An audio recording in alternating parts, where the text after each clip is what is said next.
Health scare for TV legend Bert Newton as Patty flies to his side. Peak hour road chaos as a tram derails in queue. The ANZ breaks ranks with the big banks to lift interest rates. And a warning not to swim at bay beaches this weekend. Good evening. Entertainer Bert Newton has suffered a new health scare, cancelling his performances in the musical Wicked in Singapore. His wife Patty will fly there tonight to be by his side. Karen O'Sullivan is at Melbourne Airport. Karen, what's the latest? Well, Peter, Patty Newton will be on the 7 o'clock flight here tonight to Singapore, and she'll be joining Bert, who's recuperating from this latest health scare. Now, the entertainment world was... Thanks, Karen. Karen O'Sullivan reporting.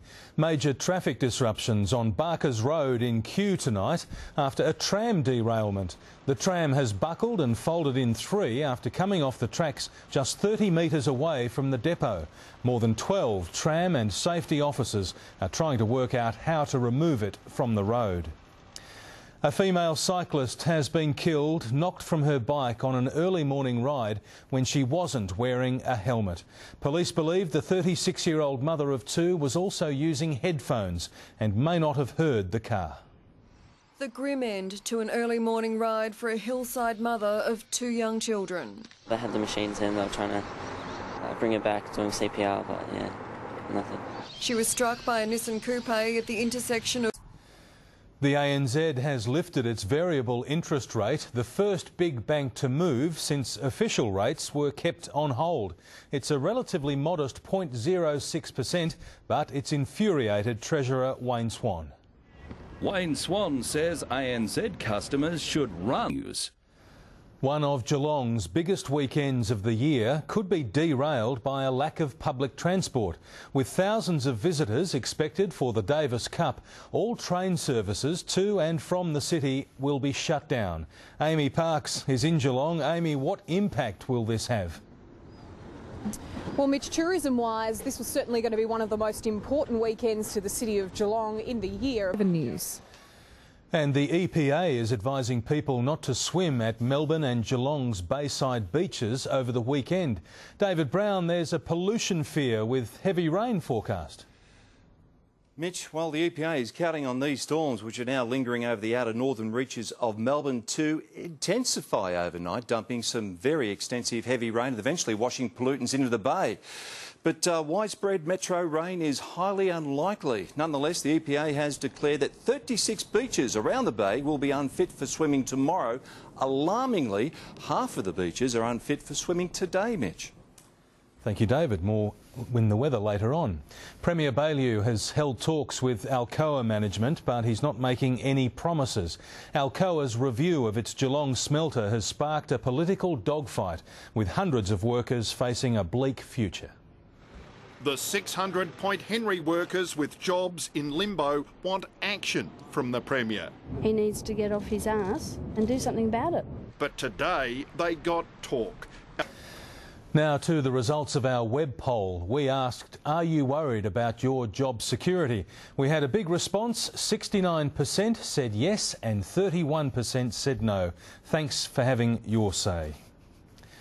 A North Melbourne woman accused of bashing Olympic basketball hopeful Rachel Jarry has been granted bail. 18-year-old Jessica Croucher is facing 22 charges, including robbery and causing serious injury. It's alleged she and two others attacked the basketballer and a female friend in the city last month. The magistrate said Croucher was suffering a stress disorder after witnessing a murder in 2010. It's said money can't buy you happiness, but that's not the case for those who want to get up close and personal to some of Victoria's political heavyweights.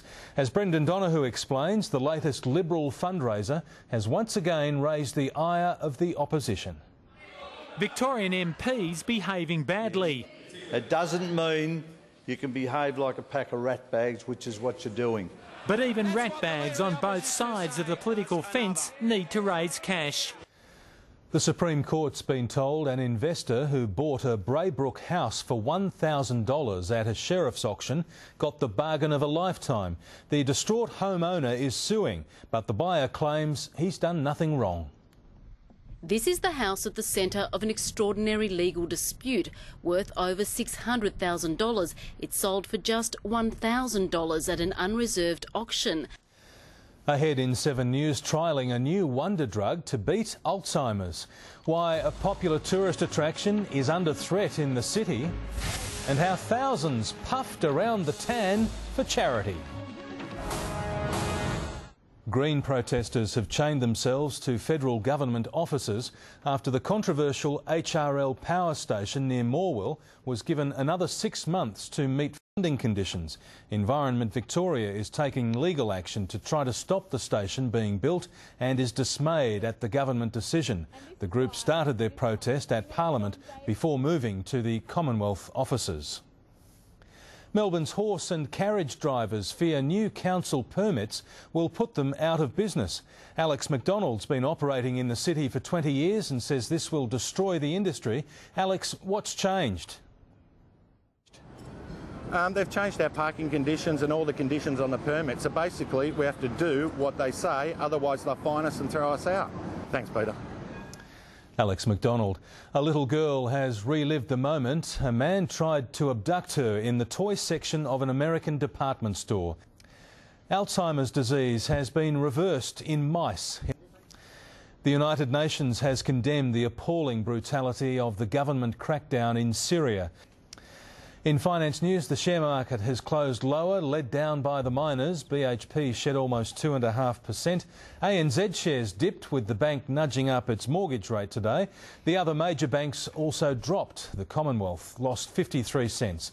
The Australian dollar currently worth 107.12 US cents. 2,000 people have run the tan to support research for neurological degenerative disease.